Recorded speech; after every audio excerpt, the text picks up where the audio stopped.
বাবার হাতের থাপ্পড় খেয়ে আম্মা জান আয়েশা উল্টে পড়লেন। সাইয়েদনা আবু বকর রাগে গড়গড় করছেন, আবার মারার জন্য তেড়ে গেলেন।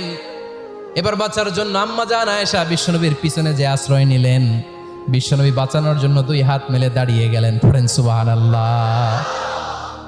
বিশ্বনবী যখন দুই হাত মেলে দাঁড়িয়ে গেলেন, সাইয়েদনা আবু বকর রাদিয়াল্লাহু আনহু থেমে গেলেন।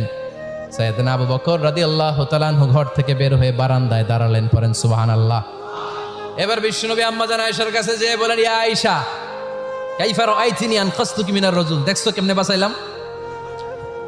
আমি না থাকলে ভর্তা বানাই ফেলতো আজকে। আমি বাঁচাইছি তোমারে, আমি আমার লগে ঝগড়া করো তুমি।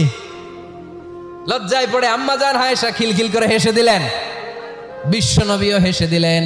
দুইজনের হাসির মধুর আওয়াজ শুনে সাইয়েদনা আবু বকর বাইরে থেকে অবাক, কিরে এতক্ষণ না ঝড় তুফান, এখন দেখি হাসি। সালাম দিয়ে অনুমতি নিয়ে ভিতরে ঢুক